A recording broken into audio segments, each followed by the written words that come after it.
can see you there. Something big is going on here. From hunting ghosts to Bigfoot. Paranormal, UFOs, true crime, and more. We won't just be spouting articles. I was researching for your entertainment. Beginning of a new world. The best guac you'll ever fucking eat. True story. It's basically like one day you walk outside and you see that the ants are playing with matches. This is the Black Cat Report. See you on the other side.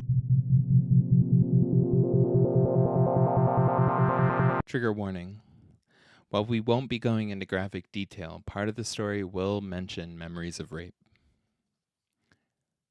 Quick heads up, this is part 2 of the Mojave UFO incident. If you haven't heard part 1 yet, please go back to last week's episode and give it a listen. You might be a little bit confused if you don't. Hello, everyone, and welcome to episode 27 of the Black Cat Report. My name is Gil, and I'm joined with today by the incredible Betsabe. Hello. And the wonderful Selena. Hello. Unfortunately, Joey is still out making money to buy Bonbon Christmas presents. Also, hey, if you're catching this on the day it comes out, Happy New Year's! We can't wait to share it with you. Yay. We hope you have a fun, wonderful, great, safe New Year's. You do all the things that you'll regret and nobody remembers them. Now, let's dive back into the show. When we last left off, Tom and Elise were trapped in the back of a truck camper in the Mojave Desert. Elise was actively hearing a voice communicating commands in her head. They were surrounded by thousands of pairs of red-eyed, tiny-headed goblins, and they were being stood guard over by 2 bluish-gray beings. Then, from a large cloud, a massive saucer had just appeared and was slowly descending until it was only about 100 yards off the desert ground. Did I miss anything? Yeah? Is that pretty much? Yeah. Good summary? Okay. Right. So, Elise and Tom were firmly in the grips of this developing horror story. And to give you an idea of where we're at in the experience, we're only on page 50 of our source book, The Mojave Incident by Felber. I cannot stress to you enough like how good this book is. Like that whole episode, everything, I left so many little nuggets and so many things out. We only got to page 50 of a 200-page book. Like the writing is incredible. Like, I don't want to say dense because that has the wrong connotation, but I will put it in our current, our current lexicon. She thick, right? So the book is thick. Anyways, now, as what can only be described as a mothership appeared, Elise and Tom soon noticed there were lights flashing along the bottom in a code similar to the smaller 9 objects they had seen earlier. From the bottom of this massive ship, what they would refer to as a probe, 200 foot wide, shot down to the ground and, quote, then began transporting objects both into and out of the spacecraft. From the disk's underbelly hung 6 smaller units the size of helicopters and designed like miniature versions of the mothercraft that suddenly became visible, end quote. The couple held each other as they fell deeper into fear, asking each other repeatedly if they were seeing the same thing as a tunnel made of light moved objects up and down in front of them. At one point, Tom, not believing his own eyes, asked Elise, quote, name the objects. She replied, They're patterns of things more than actual physical objects, things like plants and cattle, cactus, and even trees, end quote. The second craft, the massive probe, was triangle-shaped, with the nose of the craft touching the ground and covered in amber and red and white lights. They could hear it working, causing a low rumble in the distance as it searched for whatever it searched for. Elise began praying to get back home safe, praying for her children, All the while, Tom grew more and more fixated on another type of being that appeared, a third type that approached and began looking directly into the camper windows. Oof. Gross. There was 9 of them, and they were glowing. Standing at about 5 foot tall, they had deep black eyes, long thin arms and legs, and, quote, an underdeveloped torso the size of a 3-year-old child's, end quote.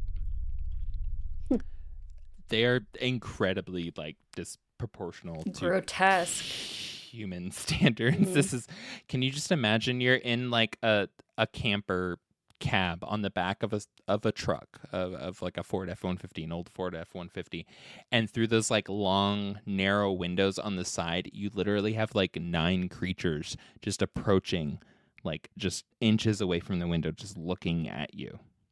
You're can you not? This reminds That's me, the they remind situation me of The Simpsons Halloween episode where Mr. Burns gets lost in the woods and he's high on drugs, and Lisa, I think, is the one that thinks she sees an alien. I haven't seen this, but I need to now. It's really good. This sounds like a Christmas Day episode. I wanna watch this with my family when we go up there. That sounds awesome. I have HBO, so we can watch The Simpsons. Hell yeah. So Even though the UK, they just said that sharing passwords is technically felonious. Fuck that. America, baby. Yeah, they just want our money. Yeah. They declared it fraud in the UK. So sorry to our UK listeners. Y'all are going to jail. And they only have basic showtime, so you're screwed. Anyways, what were you going to say, B? Sorry. So there were different types of aliens, not Yes. just one type. It's This is they this- all So there were gather. goblins. There were goblins. Then there were the glowing ones that electrocuted him. Yeah, Or they're not like really the glowing. They were guards, or- bluish. They look like blue flame, I guess.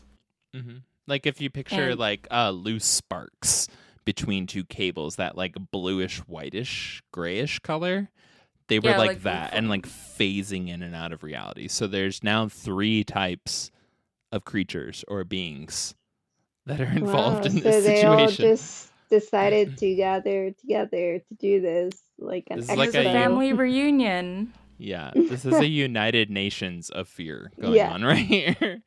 Jack White did not Basically, think of yes. this when he wrote Seven Nation Army. They could hold him back. I'm so old.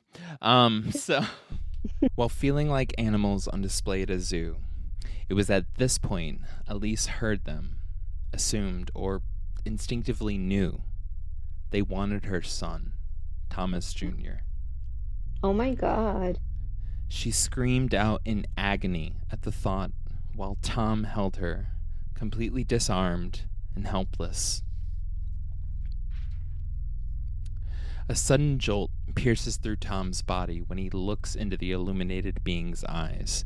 Then, through intense flashes, he begins reliving moments of his life. The following are a series of quotes in order from this experience. Quote, Thomas at Bulldog Stadium, playing the East-West Championship, bathing in the cheers of thousands as his teammates give him hugs and high fives after their game-winning touchdown. Tom stands, a 7-year-old boy fishing Crestline Lake with his dad and brother, Ron, reeling in not 1, but 2 bass on the same line. Tom is hunting in the high desert with a cadre of pals during his senior year of college. He's a college student, heart aflutter, seeing Elise cross the quad at U of R for the first time. He's on his knees proposing to Elise at the top of the Tram restaurant in Palm Springs. Tom is exalted. Tom is humiliated. Tom is proud and jealous and uproarious with laughter. End quotes. These thoughts, these reliving of memories, keep cycling until finally Elise helps him snap out of it shortly before she, too, glances into the being's eyes and is pulled into her own past. Quotes, Elise is a small girl listening to Haydn's E-flat minor concerto blaring from their living room sound system, snuggled up to Dad on a Sunday morning. She's at home plate, swinging a bat and hitting the ball for her first time in their first Little League game, Mom and Dad cheering from the stands as she rounds the bases. She's an adult, in the familiar environs of their local church in Upland, standing next to her mom singing with the congregation. She's making love to Tom. She's giving birth to Zoe. She's hearing the news that her boyfriend, Dave Horton, has cancer. She's playing flute in the college orchestra. She's learning of little Tom's heart defect. She's shopping in the French Riviera with her mom. But then the memories change, shift without warning into a vivid nightmare. She's giving birth to Tom Jr. Struggling through the experience moment by moment, back to the end of 16 hours of intense labor, she hears and sees the doctor telling the nurse what drugs she needs. When he's finally delivered, Elise passes out as he's rushed off to neonatal immediately. When she wakes up, she hears a distant cry and begins panicking. "Where's my baby? Where's my baby?" The nurse tries to calm her down and keep her in the room until finally a doctor comes in and allows her to leave. She's so drugged and out of it, and now she's stumbling through the hallways of the hospital, following echoes of cries of her infant son. She passes a group of doctors commenting on how sad it is, how it's a tragedy. Then she passes Tom, who was making weird statements about how they tried, how there was 5 of them. Unable to tell if anyone can see her, she continues, passing family in the waiting area, each making vague, sad comments about what's going on. Finally, she makes it to the source of the cries and opens the door to the operating room. There, in the center of the room, stand 4 doctors working on 3-year-old Tom Jr., who's sitting straight up looking at her. His chest completely cut open, clamps in place on some of his arteries while blood is flowing freely from the others. Quote, "Why did you leave me, Mommy?" Oh my God. Elise starts screaming, No, it's not true. I would never leave you. Never, ever leave you." And starts running towards him before a thick haze of sulfur cuts through the trauma. It was at that moment that she finally got a better look at the doctors, their eyes. It was them, the beings. Shortly after this, she began to pull out of the experience and become aware of the fact she was in Tom's arms the whole time, still in the camper, still surrounded by all the creatures. Wow. It was only a little after 11:30 p.m. Oh my God. These types of experiences, these 4 states of intense emotion would continue on and on for literally hours, not ending until well after 3 in the morning. At one point, Tom will be forced to go through an entire experience where he is being hunted like one of the animals he hunts, only in this experience, after being shot and tracked down, he's skinned and gutted alive. Ew. As for Elise, she relives the entire experience from start to finish, where she was raped as a child, only to come out of it to find Tom in a daze, trying immediately to have sex with her. In the camper, surrounded by aliens. What the fuck? They are trying as much as possible to push Tom and Elise to their limits. Good, bad, and terrible. And every time a trauma is triggered or cut deeper, the smaller, gremlin-looking beings, the one with the red eyes, become visibly more excited, more hyper, running around outside of the camper and through the canyon.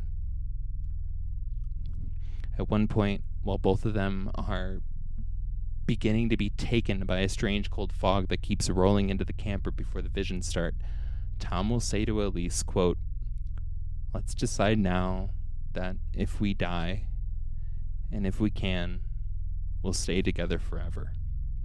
They were driven to the point of wanting to commit suicide, but the control put over them by the beings was preventing Tom and Elise from going through with it.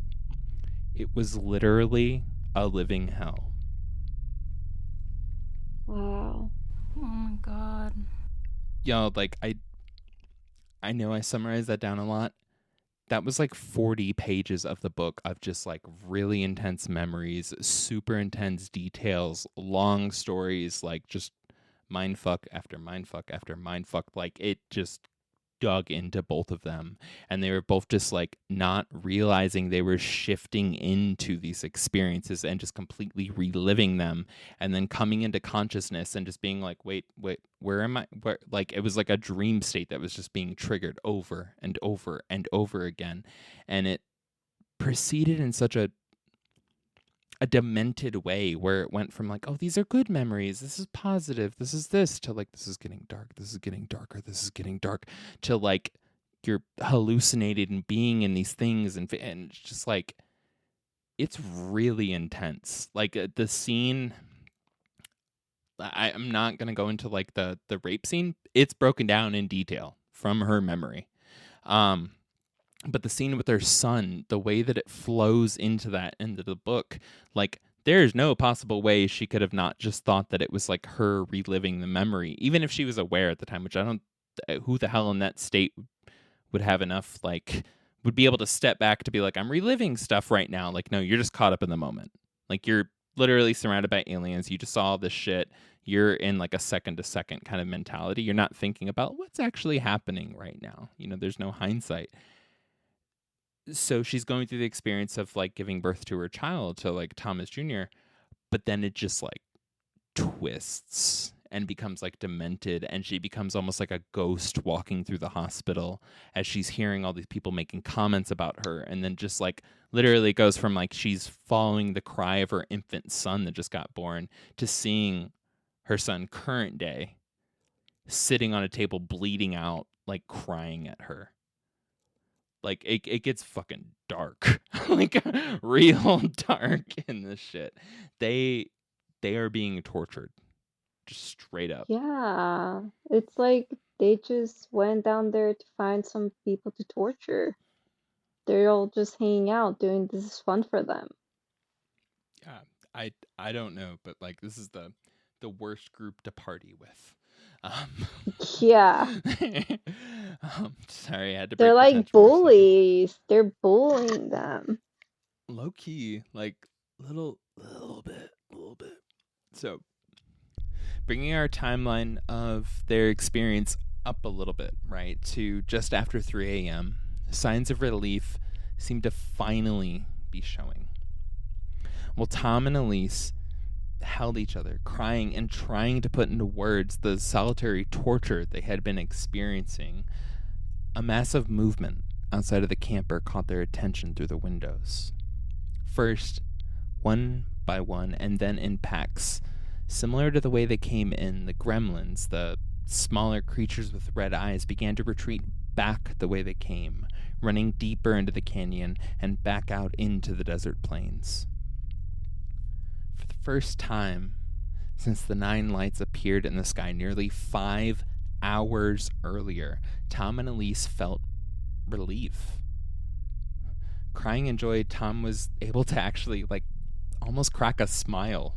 He was so happy. I mean, they just got through torture, right? The couple sat and watched as red eyes only showed occasionally when they would turn around while running away. Quoting Elise, "The little ones will go first because they were first to land, then the monitors, then the tall ones, and finally the ship. The spaceship will leave and take them all away." Tom looked at his watch, quote, "Jesus, it's only 3 a.m., but it's got to be daylight soon. They'll never stay out beyond that. How could they? Someone else is bound to be near, bound to see them." Soon, even the 9 tall illuminated beings, the ones they'd grown to speculate were the leaders of this whole thing, they began to retreat back into the night, back the way they came. Tom and Elise were finally able to start thinking again, finally able to get their minds away from emotional, mental, and physical survival, and finally start to process out loud what they had just experienced, what just happened. They started speculating that maybe all of these creatures came here for something entirely different, that running into them was a mistake, just a coincidence. The giant probe, the strange outlines and shapes that were being sucked into the sky, maybe it was some sort of mining. Maybe the guards were placed there to be just that, to keep Tom and Elise away from their operation. Maybe it was some sort of psychological testing, and they're done. They've got what they needed, and they're moving on.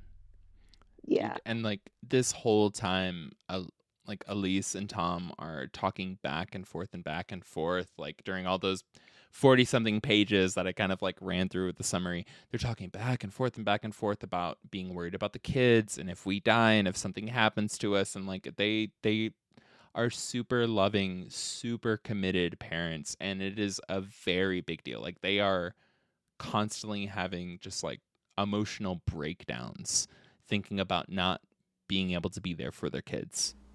And like that, they're not even, there's like massive parts where they're going through like complete hell, and they're just doing the classic, like, you know, expectation of a parent, which doesn't make it any easier, of like, I don't even care if I die. I'm worried about my fucking kids. Like they are just honestly just constantly just worried about their kids. And like, it's like heartbreaking hearing it, because they're trying to bounce between like, I literally want to kill myself, but I'm staying alive for my kids.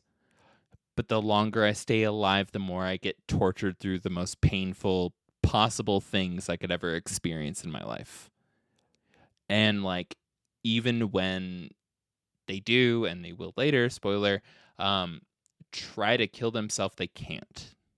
Like they are stuck in this. They are forced to experience this.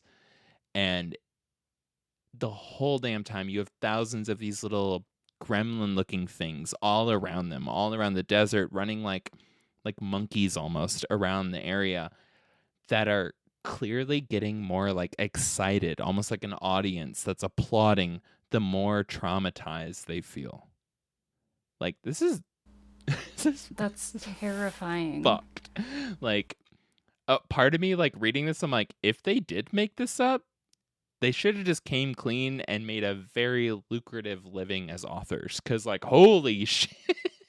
Like, Yeah. like, damn, you had to go through some, like, who writes this? Like, it's so, I don't know who owns the rights. I'm assuming the author, like, but, like, it needs to be a movie.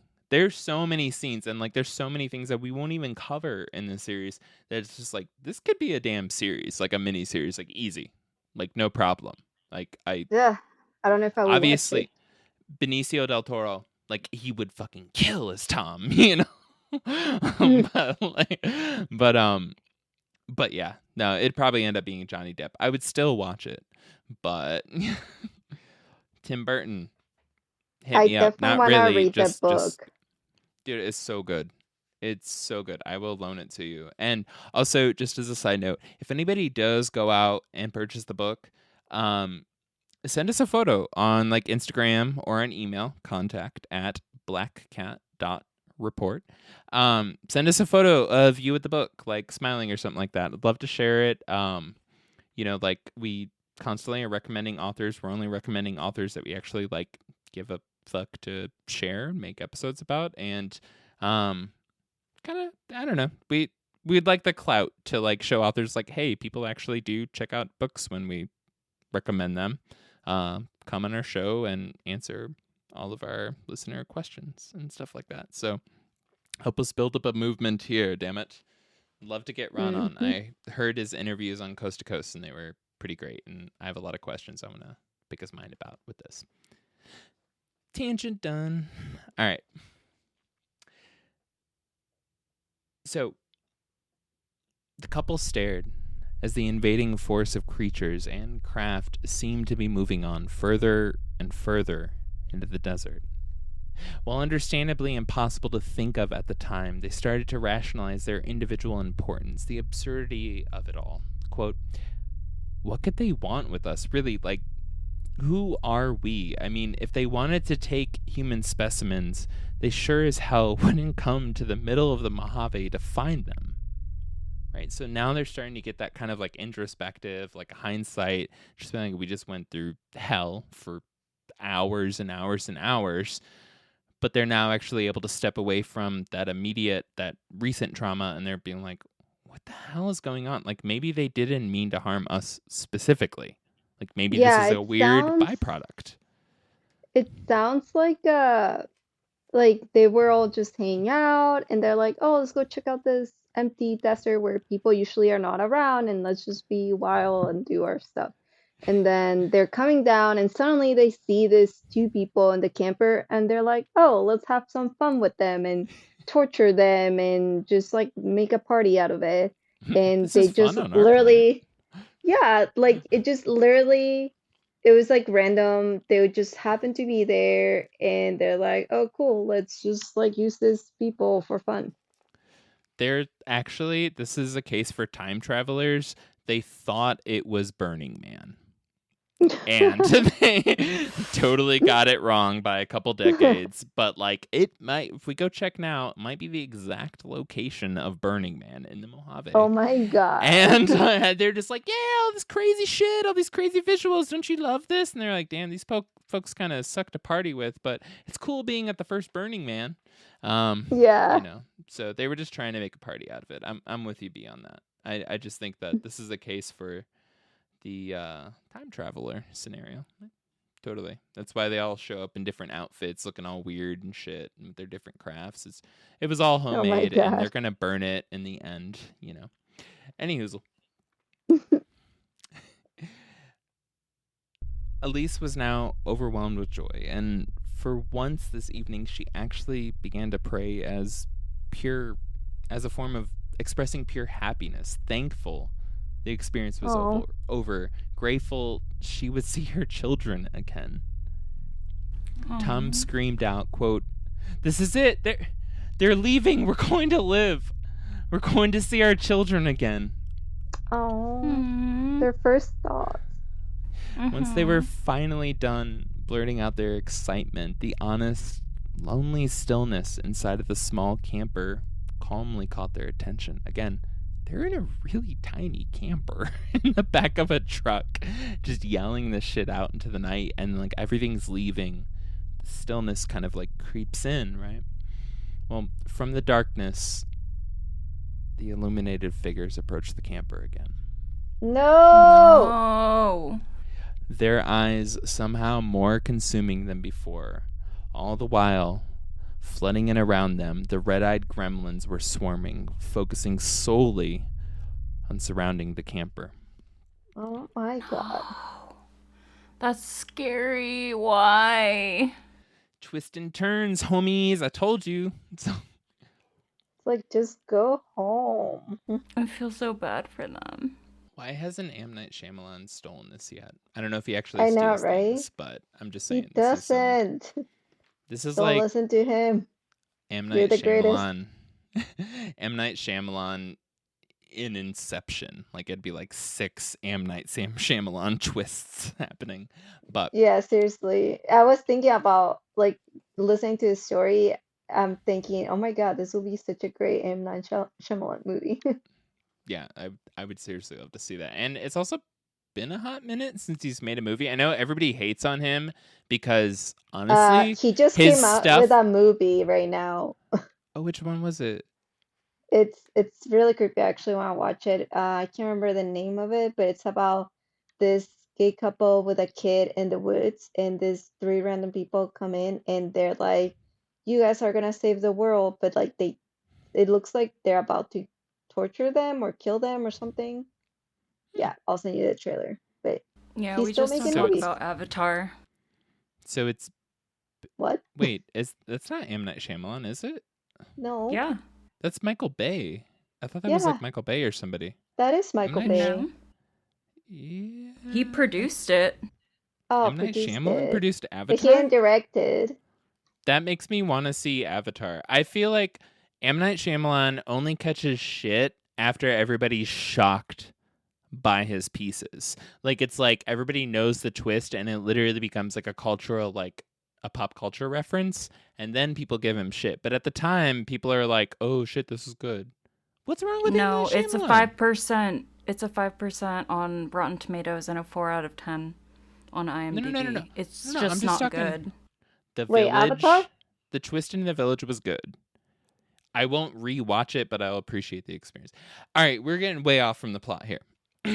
Everybody, let's get. I hope let's- he's listening to this because I hope he's my favorite director. He's awesome. I don't care what the tomatoes say. Like, he's the best. So please go direct this movie. Those tomatoes can go ahead and get on my pizza. Yeah, like the So- tomatoes, it's like, who are you guys to say what's good or not? You guys are just a bunch of tomatoes. Kind of Go just away. the democracy of the internet. I do respect Rotten Tomatoes, being a child that, was constantly on Rotten Tomatoes when he was supposed to be studying typing in computer class. I know. Yeah. That and SiteGround. Or not SiteGround. I can't remember, but Battle Tanks. Y'all, somebody go like a post if you like Battle Tanks. You'll know what I mean. Anywho.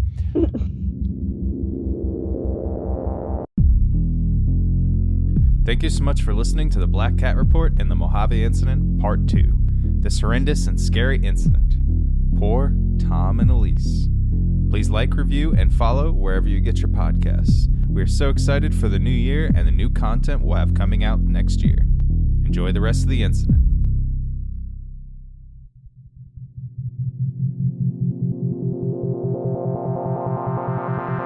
So this next reaction is like very understandable.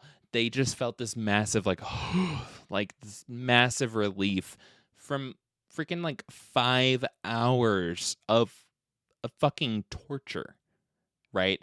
And then it was just like clear signs, everything leaving, and then it was like, oops, back, motherfucker. Like, they started stepping back towards the camper. The little gremlin things with red eyes, like laser red eyes, started like flooding back in, right?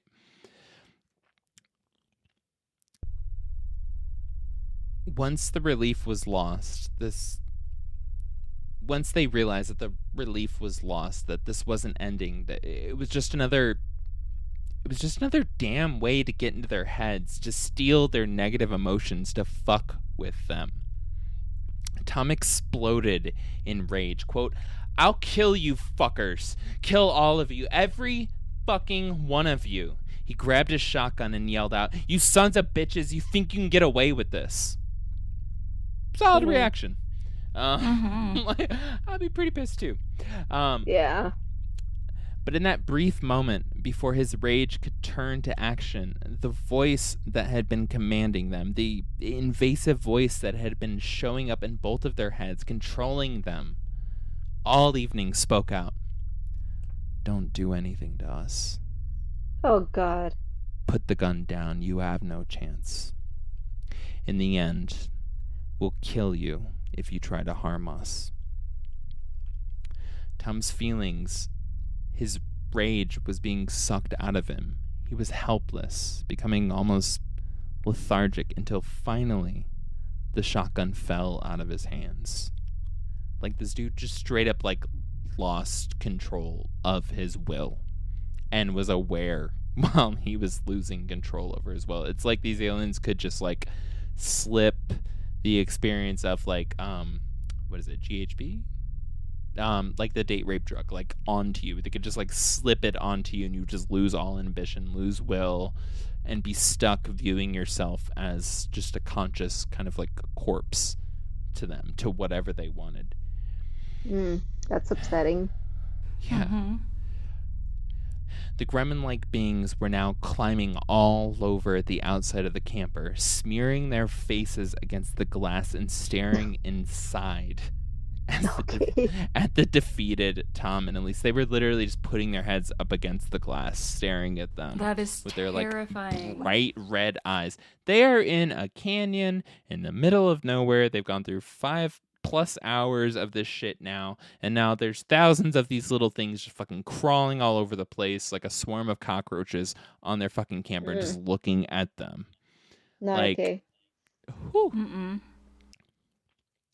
Well, the droning sound, the low rumble of the strange probe began growing louder and louder.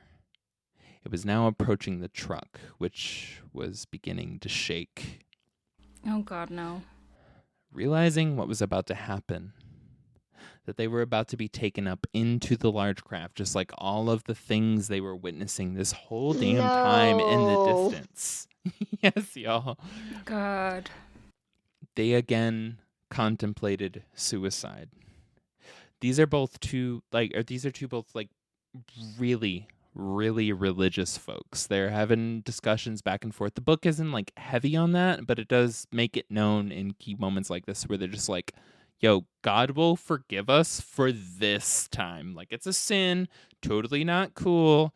Their words. And they're like, but I think God will forgive us if we decide to take our lives in this moment. This one particular moment right here, like, Mm-hmm. isn't covered in the scripture. Like, I'm just saying. But like, Yeah, seriously, I would do that too. Yeah. And again, like we've seen how much they love their kids. They really they're being terrorized at the thoughts of their children. Like all these things that are cutting into their deepest, darkest emotions, just chemistry of emotions to bring out the worst fucking feelings. A lot of them are focused on their kids. And with that in mind, knowing that they would leave their kids, they're still like, we should kill ourselves. Like, that's how hard this hits. This is horrible. So things began crashing and flying around inside the camper as the truck was being picked up and lifted into the air. Oh, they're taking Yeah. the whole truck too. Oh, they're taking the whole damn thing. And Holy and crap. there's some weird parts where there's their testimony, and I kind of had a hard time like reframing it / even like directly quoting it. I'm gonna have to read it a few more times, but it's one of the only parts of the book where I'm like, I'm not tracking what's going on. It's like 2 paragraphs, and I'm just like, I can't figure this out.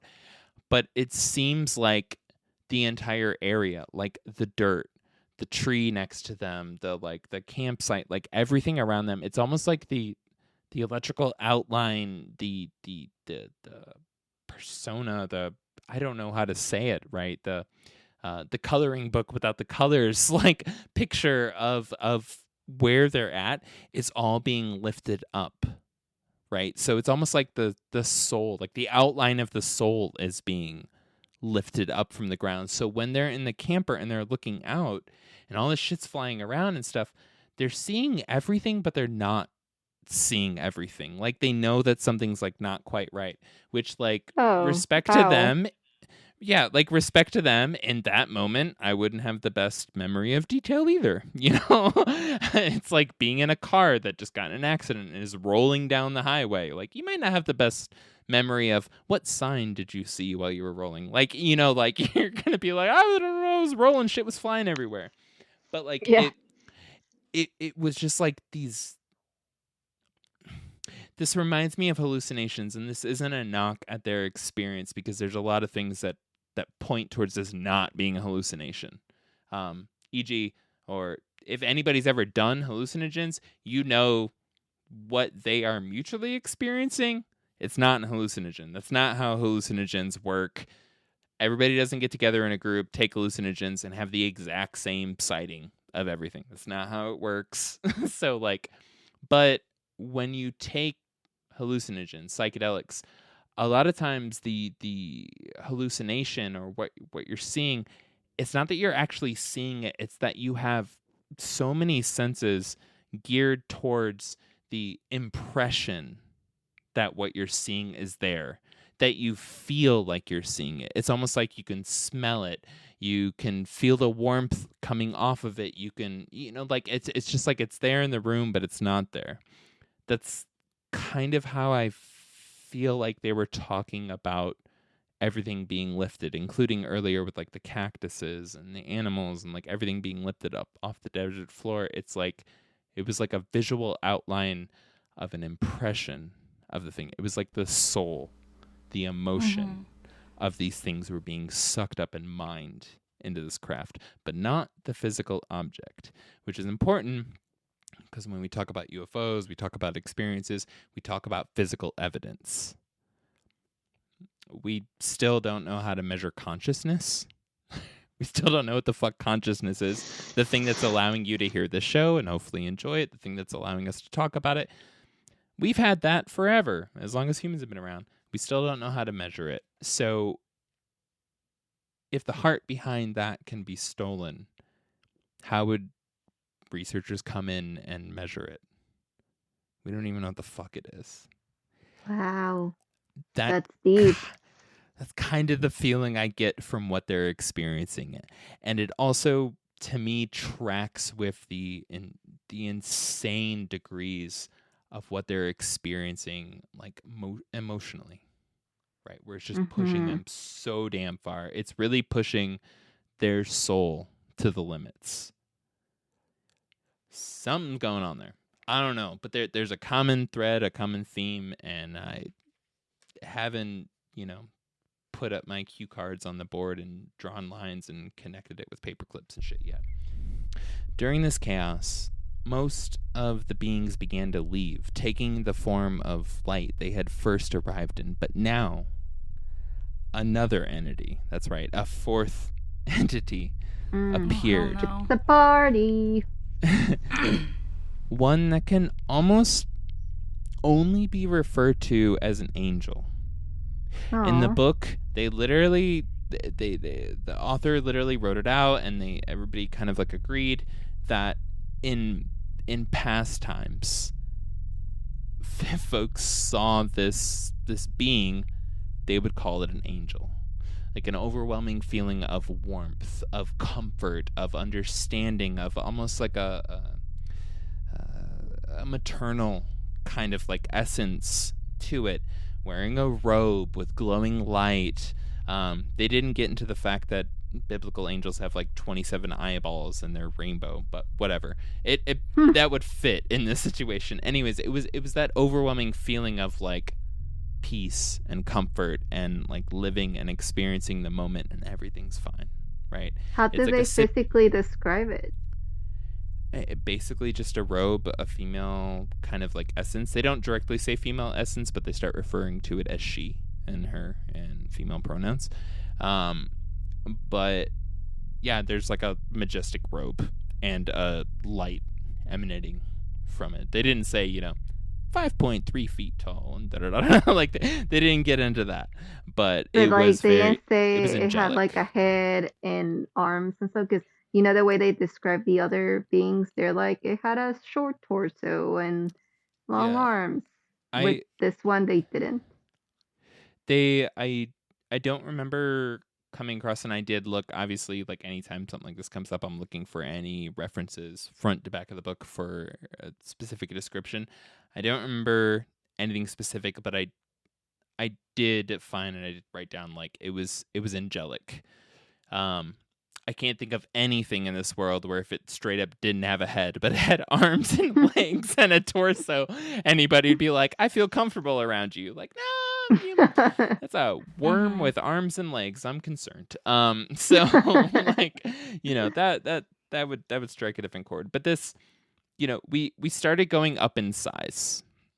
So we kind of had almost started going up in size. We had the guards, the monitors, which are just kind of like an ever-present like threat at the end of the truck. Anytime Tom would move a foot towards them, they would rush and move a foot towards him. He would move a foot back, they'd move a foot back. They were, on their game. We have these little gremlins that are kind of like running around in the desert, almost like evil, like lemur monkey demons that are just out there with laser eyes that are just, and I don't even think we touched on this, but something they noted early on, all the branches and stuff. So there's like juniper trees and mesquite and stuff like that. Those little gremlins, as they would move around in them, the branches weren't moving. Oh. Nothing Oh no. Nothing was physically moving as they were moving around and rolling around and being playful. Like if catnip worked on monkeys, that's what they were acting like. They were just like woo and like having a good time and running around. And there's thousands of them. Like picture a stadium. You're stuck in a camper truck. The more you get tortured, the more everybody cheers. That's kind of the vibe in this valley here. Worst concert at Red Rocks ever. And That's so interesting to even note while you're getting tortured, that nothing's moving. they have moments of like consciousness between some of these like very intense scenes.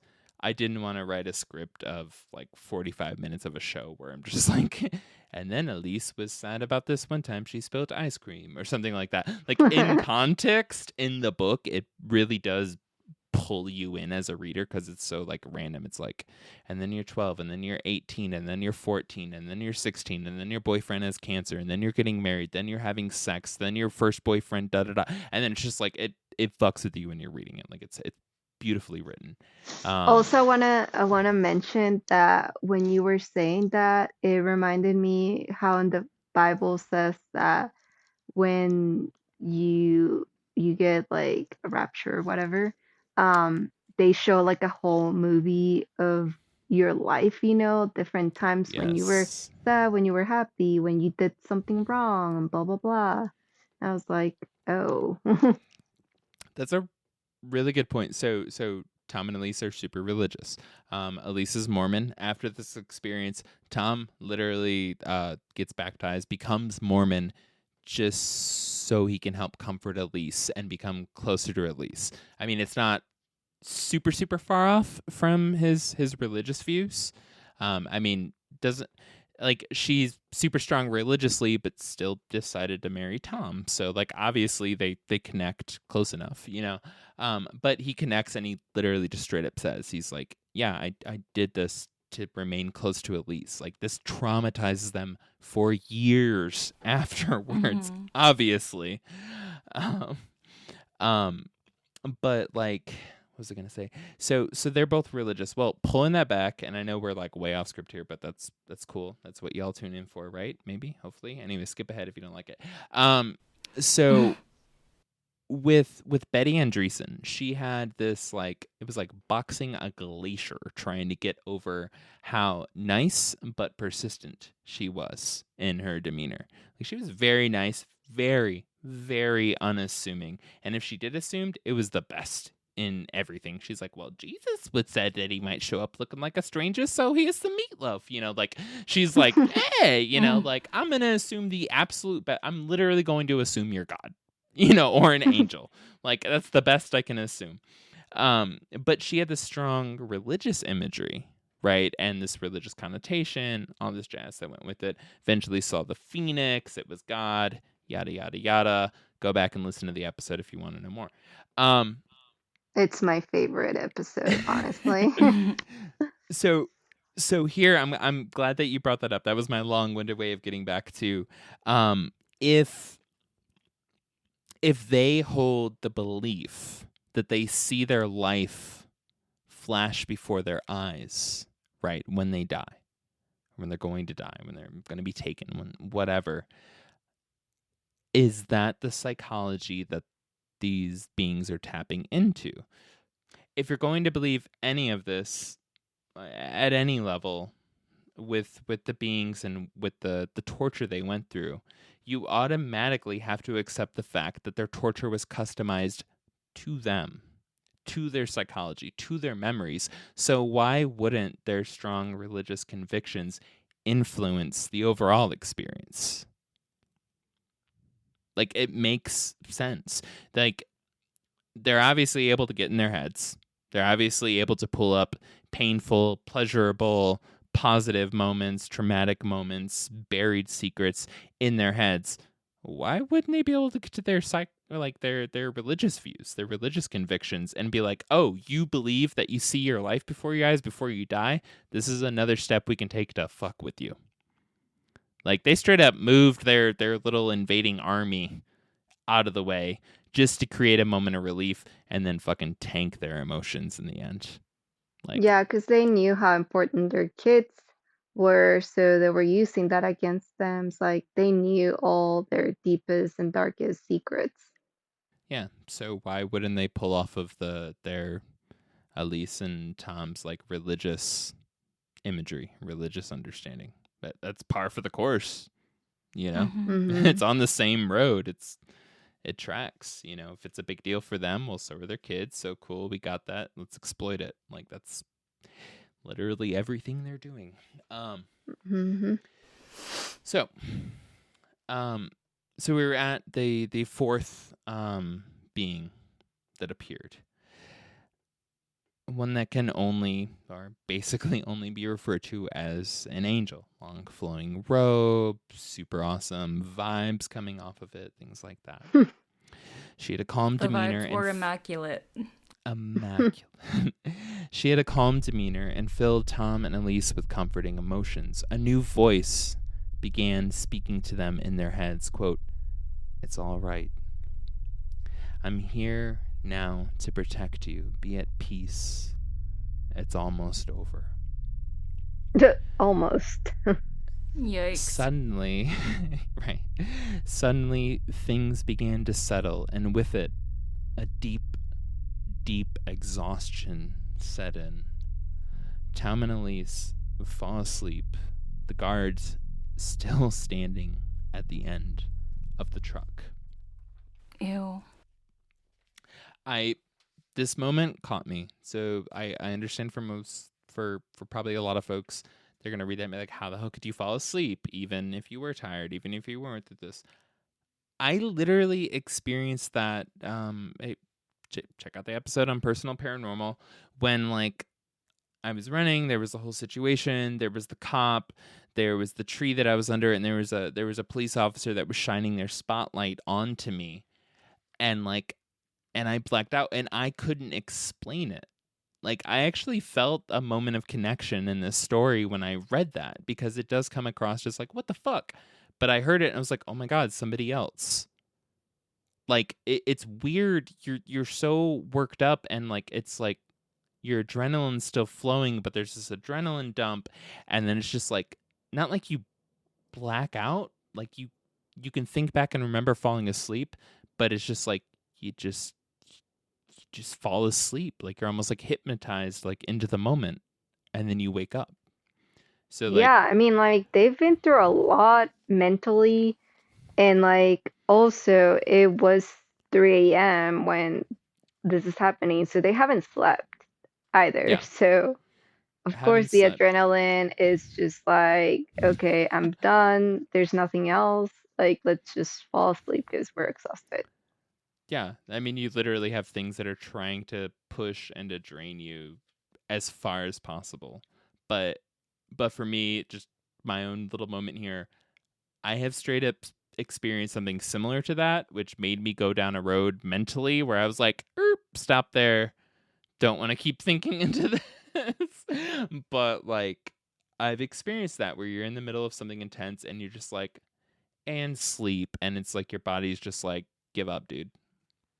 Like, Yeah, I you're feel done. like a You're done lot right of now. people don't understand mentally exhaustion Mm-hmm. because it's not all about physically exhaustion. Like they mentally, their brain was working so hard to get all those memories, to experience all that stuff. It's like I totally relate because when I'm working, people that Mm-hmm. just work in the computers and stuff, Mm-hmm. you are so exhausted afterwards because your brain's working so hard. Because Girl, I they're was like, writing this "What? script You're from just." 4 a.m. till 7 p.m. today. Yes, I got you. I got you. It's Sorry. like people are like, "You're just sitting there. Why are you so tired? You're just sitting on a chair all day." It's like, bro, my brain is working so hard, you don't even know. It's also, I always pull it back to this. When a lot of folks move from working out in the fields on farms to factories, the folks in the fields and the farms, everybody's grandparents, were like, "Why are you tired? You're just standing in one spot all day. Yeah. You're just swinging a hammer. You're just sewing a dress. You're just doing this."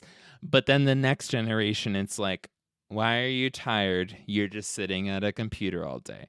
I used to have Yeah. to swing a hammer. I used to have to da da da da da. Like, capitalism is good at finding, exploiting, and directing our resources and pushing them to the max. And the better that a business does that, the more that it overcomes other businesses and it becomes the number one business because it figured out how to turn as much energy into a way to make profit, like more so than another one.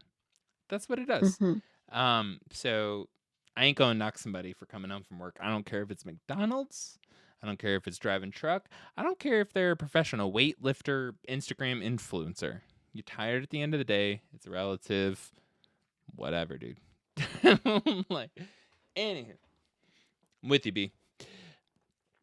Well, at 8 a.m. the next morning, they awoke to the sound of a small plane passing overhead. Immediately, they shot up, filling with a rush of anxiety as they remembered what they had just experienced only hours earlier.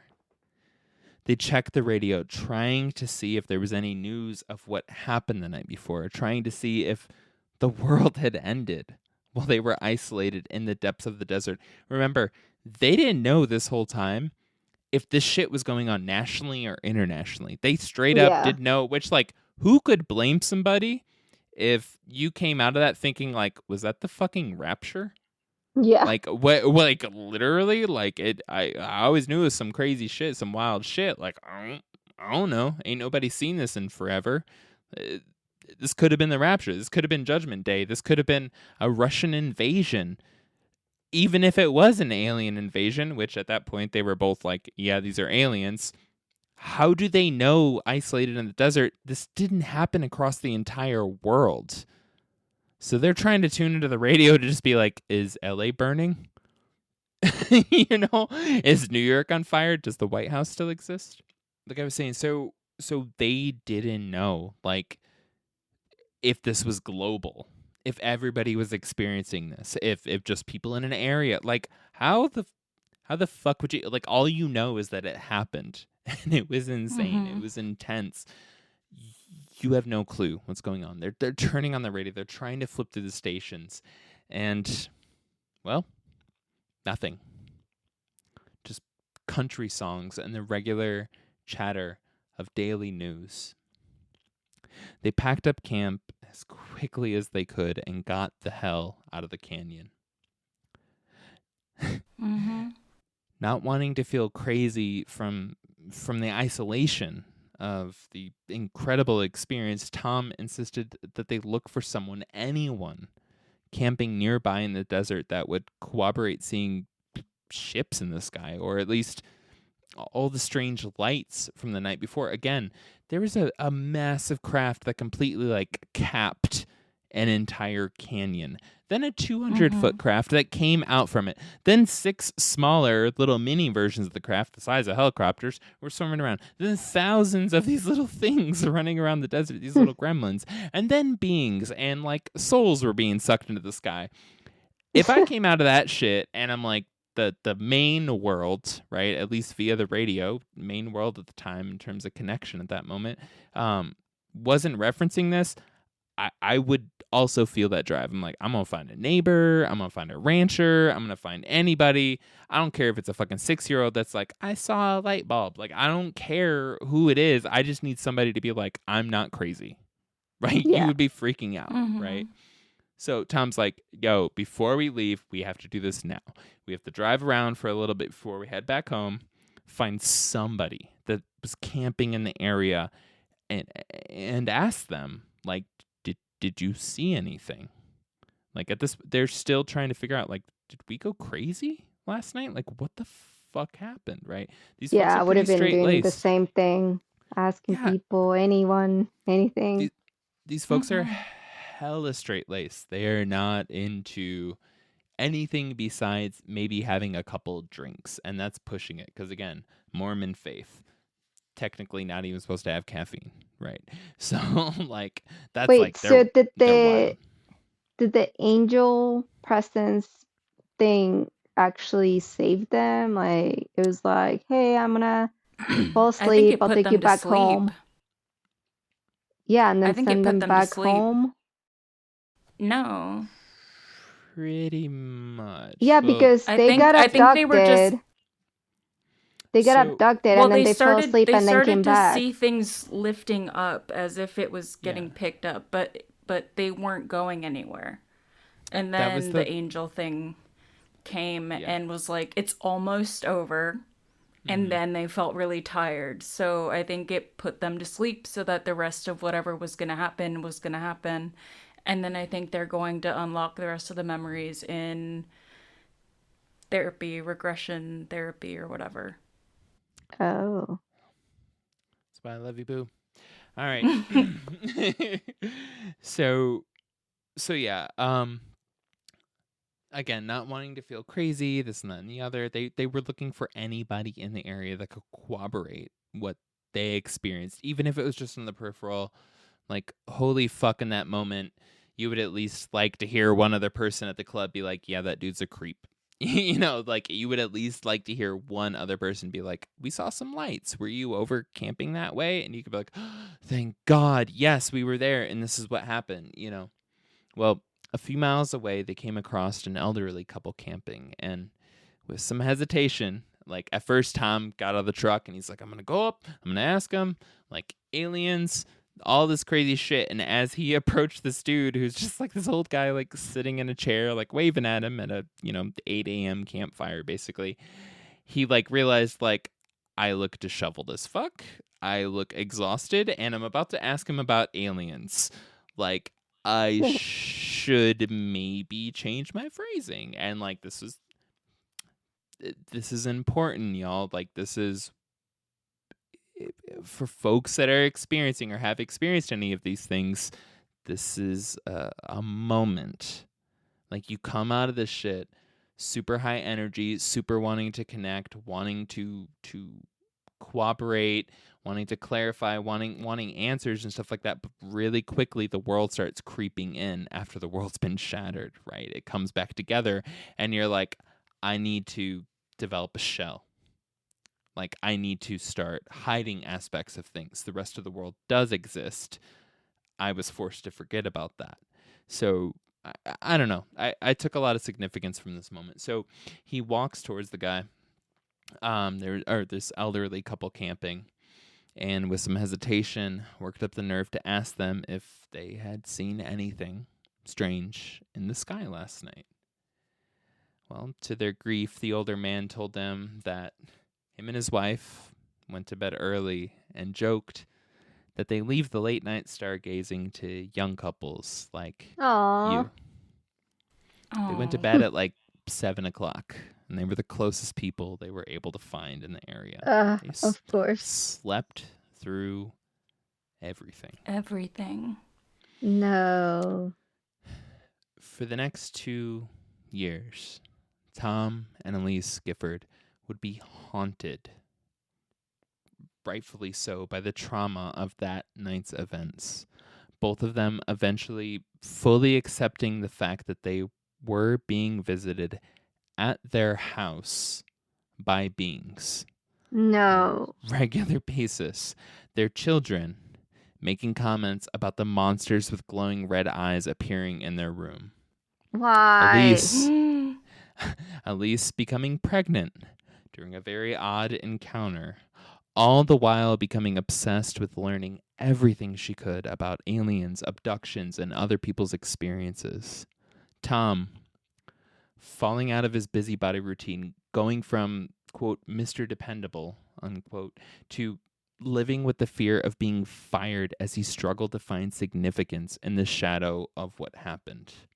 Yeah. Y'all, this shit ruined their lives. Like, just straight up, Yeah. like, this ruined their lives. And I can't tell you how many, like, accounts there are in this book of, like, either Tom or Elise, or Tom and Elise, like, waking up and just saying to each other without even looking to their sides, like, they're in the room, aren't they? And the other one just being like, yep, they're around us right now. No. Like, and there's weird outside kind of, like, cooperating things and experiences that are happening where it's like, the windows are closed and shit starts moving, and like just like a lot of this kind of stuff comes in where it's just like, oh fuck, like the What do you blinds mean on the the windows windows. are closed and things start So like moving?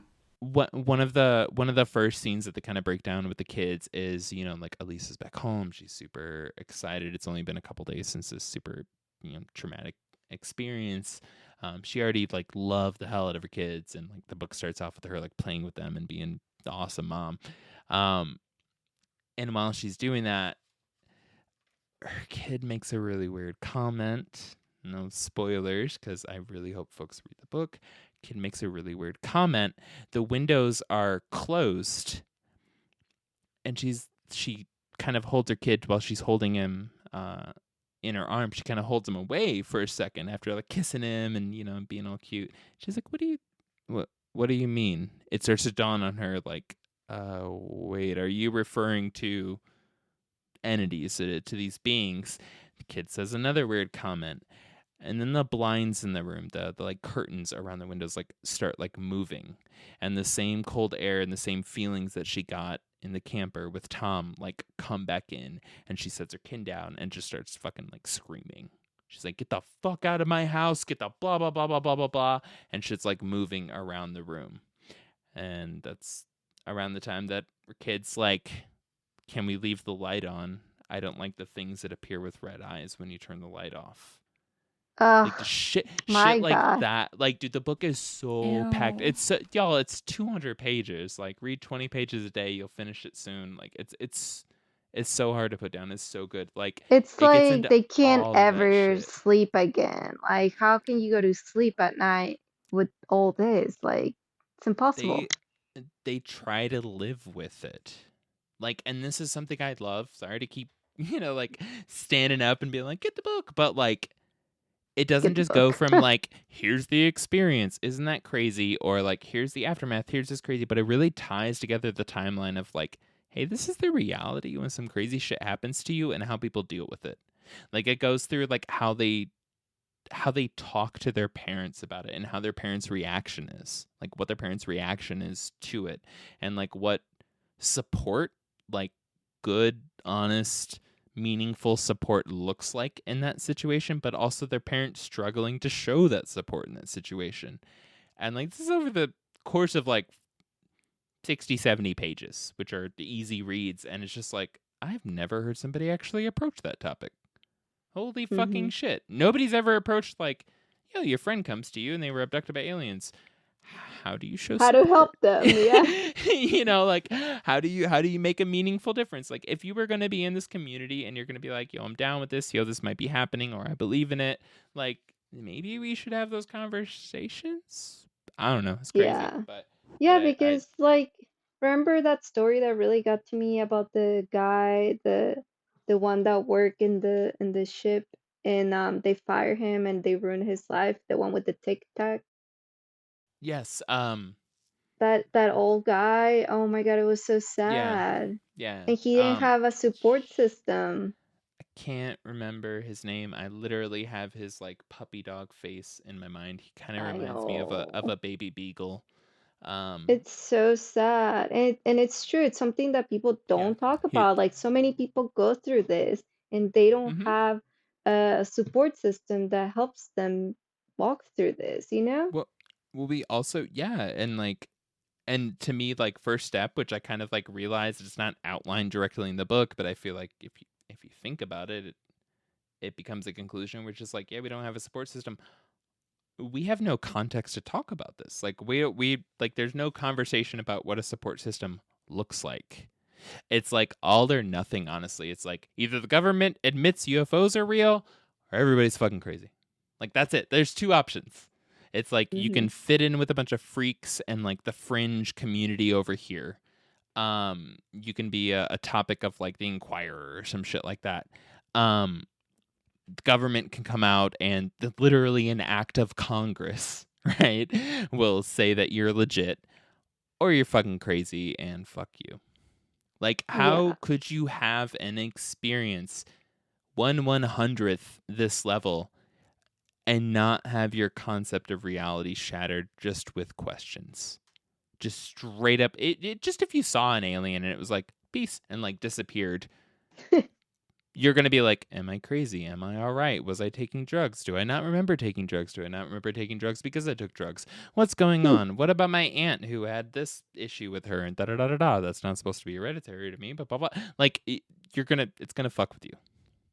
There's going to be, and we don't have any conversations that I know of set up where it's just like, hey, let's talk. Yeah. We do with any, but like a breaking of reality, and especially not being for humans the apex predator anymore, is going to be traumatic. The second we're not the apex predator in the species, we're going to fucking have a heart attack and go into shock. But anywho, Yeah, definitely. So yeah, where was I? Tom's falling in and out, being a busybody, routine going from Mr. Dependable to living with the fear of being fired as he struggled to find significance in the shadow of what happened. So he started kind of like slipping in his routine, while Elise kind of like embraced learning about it. She wanted to learn more about it. And we see this split in their relationship. Not that it was like tearing them apart, but it was two distinct paths that were taking place. And while not all of this gets fully resolved, I mean, honestly, how could it? Like we just talked about, through a very unlikely connection, or more so a coincidence, the Giffords, Tom and Elise, and Ron Felber, the author of the book, are linked up. Psychological evaluations literally at one of the top institutes in the nation in Washington, D.C., the one that the FBI and the NSA and the CIA use to like go through and interrogate and validate like witnesses, right, for major decisions in the country. That institute assessed Tom and Elise, came out all green. The best they could conclude was that something happened, something 99.99999% close to what they remembered took place. They literally checked them for all forms of, I'm going to say, alternate perceptive mentality, right? Like everything that could affect their perception of things, they tested them for, and they're like, you're fine. Like, you're completely great. And like down to the level of like, are you a pathological liar? Are you this? Are you that? Like they ran them through the gamut, totally solid. And that doctor, after getting all the green lights, recommended them to a hypnotherapist who is based in Asheville, North Carolina. Huh. Cool. Back in, I think it was 1991, 1992. I was gonna say, let's interview her. I do have their name and their email pulled up, and I do want to hit them up. But didn't want to do that over like Christmas weekend. Part 3 then. Well, they're kind of like a fallback for helping federal witnesses, at least this was their role at the time, helping federal witnesses on major cases recall situations through extreme experiences of trauma. Right. So like you're in witness protection. You saw some crazy shit, but also like you're a human being. You're locking all that up inside. Like this is the hypnotherapist that they call in to be like, we're gonna bring this out in a healthy, supportive way.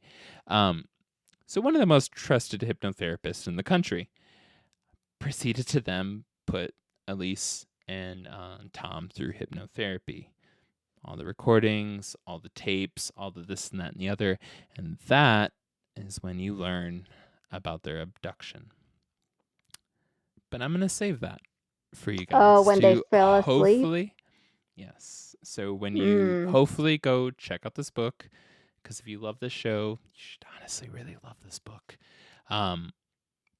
It's a damn good read, and it's really fascinating. Well, they figured out that they didn't lose their minds, and in the end, they finally do actually reach a sense of closure. They reach a sense of understanding about what happened, why it happened, their place, their role in things.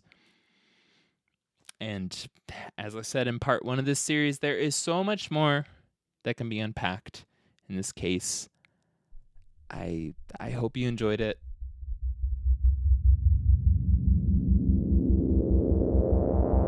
Thank you so much for listening to the Black Cat Report and the Mojave Incident Part 2. I can't imagine what this couple went through. Please like, review, and subscribe wherever you get your podcasts. Happy New Year to all of you out there, and may the new year bring a new you, or the same you, or a past you, whatever you want to be.